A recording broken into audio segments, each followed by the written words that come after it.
Political party के लिए मैं वोट कर आया, क्या मेरा वोट उसी पॉलिटिकल पार्टी के लिए काउंट किया गया होगा? कौन गारंटी लेता है? इलेक्शन कमीशन है ना, पर इलेक्शन कमीशन में भी तो हमारी तरह इंसान ही काम करते हैं, क्या वो बिक नहीं सकते? मैंने रिसेंटली अपनी 12th क्लास पास करी है और मेरे हाथ में रिजल्ट आया, लेकिन ये सब भी तो सीबीएसई या पर्टिकुलर बोर्ड हैंडल करते हैं। वहां भी हमारी तरह इंसान ही काम करते हैं, वो भी बिक सकते हैं। वहां पर किसी ने इस इंफॉर्मेशन के साथ छेड़छाड़ कर दी तो किसको पता चलेगा? और फिर मेरे हाथ में जो मेरा रिजल्ट है वो तो नल घोषित कर दिया जाएगा। मुझे दूसरे देशों में अपने दोस्तों को पैसे भेजने हैं, पर यहाँ पर करेंसी कन्वर्जन एक बहुत ज्यादा हेडेक देता है। इन सब प्रॉब्लम पर और इन जैसी बहुत सी प्रॉब्लम के सॉल्यूशन पर आज इस वीडियो में बात करेंगे। सुप्रभात, गुड मॉर्निंग दोस्तों। सबसे पहले अपनी कॉपी में कुछ टर्म का मीनिंग नोट डाउन कर लीजिए। सेंट्रलाइजेशन क्या होता है? अभी हमारे आसपास जो भी चीजें हो रही हैं मोस्टली सेंट्रलाइज्ड होती हैं, मतलब उन सबको पर्टिकुलर अथॉरिटीज असाइन की गई हैं जो कि वो सारे काम देखती हैं। फॉर एग्जांपल, हम स्कूल जाते हैं, एजुकेशन के सेगमेंट में पर्टिकुलर अथॉरिटीज असाइन कर दी गई हैं, उनके हाथ में सारी पावर दे दी गई है। वो जो भी डिसाइड करेंगे पूरे एजुकेशन सिस्टम में उसे फॉलो किया जाएगा। वो बोलेंगे कि ये सही है तो वही सही होगा, अगर वो बोलेंगे कि ये गलत है तो वही गलत भी होगा। साथ ही अगर हम वोट डालने जाते हैं तो हमारा वोट काउंट हो भी रहा है या नहीं,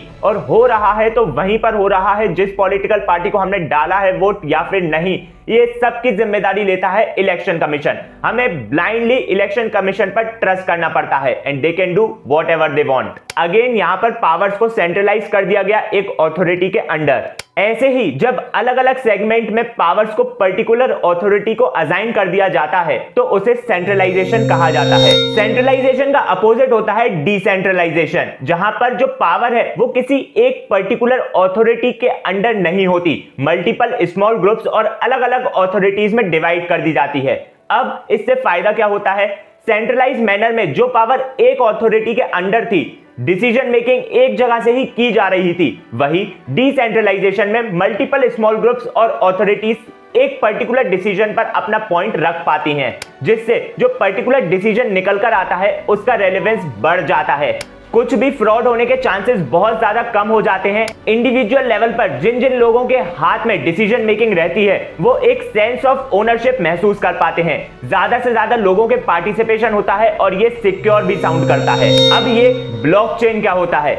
ब्लॉकचेन का जो कोर है वो डिसेंट्रलाइजेशन है। ब्लॉकचेन एक टेक्निक है to store data in a decentralised manner, मतलब जो डाटा है उसका जो एक्सेस होगा वो किसी एक पर्टिकुलर अथॉरिटी को नहीं होगा, मल्टीपल कंप्यूटर्स पर होगा। इसकी डेफिनेशन सुनिएगा। Blockchain is based on a network of computer all over the world, इसलिए इसमें फ्रॉड होना या कर पाना बहुत ज्यादा मुश्किल हो जाता है, क्योंकि अगर हम डाटा को किसी भी पर्टिकुलर जगह पर करप्ट करने या चेंज करने की कोशिश करेंगे तो उसका पता सबको चल जाएगा। ब्लॉकचेन अलग अलग ब्लॉक से मिलकर बनाई जाती है, जिसमें हर एक ब्लॉक एक दूसरे से जुड़ा रहता है। एक पर्टिकुलर ब्लॉक में 3 चीजें होती हैं। उस पर्टिकुलर ब्लॉक में जो इंफॉर्मेशन सेव की गई है वो, उस पर्टिकुलर ब्लॉक का हैश जिसे हम उस पर्टिकुलर ब्लॉक की आइडेंटिटी भी कहते हैं, और साथ ही साथ उस ब्लॉक के पिछले वाले ब्लॉक का भी हैश उस ब्लॉक में होता है। अब अगर आप किसी भी पर्टिकुलर ब्लॉकचेन में जो इंफॉर्मेशन सेव की गई है उसे चेंज करने जाओगे तो आपको हर एक ब्लॉक में चेंज करना पड़ेगा।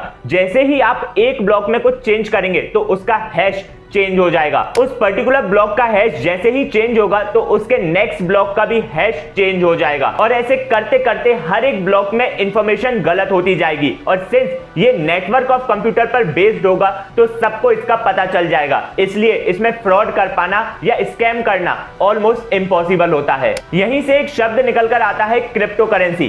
क्रिप्टो करेंसी ब्लॉकचेन पर बेस्ड करेंसी है जिसे ब्लॉकचेन का यूज कर बनाया गया है। ये 2009 में स्टार्ट हुई थी जब सतोशी नाकामोटो नाम के इंसान ने बिटकॉइन को बनाया था, जो कि एक क्रिप्टो करेंसी है। बहुत सी क्रिप्टो करेंसी आज दुनिया में है और हर दिन बहुत सी बन भी रही हैं। क्रिप्टो करेंसी भी सेंट्रल अथॉरिटी को एलिमिनेट कर देती है। फॉर एग्जांपल, अगर आपको कहीं पर कुछ पैसे भेजने हैं देश से बाहर तो वो सेंट्रल अथॉरिटी के थ्रू होकर फिलहाल जाते हैं, फॉर एग्जांपल आरबीआई के थ्रू। अब क्रिप्टो करेंसी से ये हुआ है कि सेंट्रल अथॉरिटी एलिमिनेट एलिमिनेट हो गई है। आप डायरेक्ट क्रिप्टो करेंसी को ट्रांसफर कर सकते हैं किसी भी कोने से दुनिया के। अगर इलेक्शन में ब्लॉकचेन का यूज होने लगा तो आप अपने घर पर बैठकर ट्रैक कर सकते हैं कि आपका वोट जहां आपने डाला है उस पर्टिकुलर पॉलिटिकल पार्टी के लिए काउंट हुआ भी है या नहीं, क्योंकि डिसेंट्रलाइजेशन में इंफॉर्मेशन पब्लिकली अवेलेबल की जाती है लेकिन पर्सनल इंफॉर्मेशन अवेलेबल नहीं की जाती। ब्लॉकचेन में भी एक प्राइवेट आईडी रहती है और एक पर्सनल आईडी रहती है।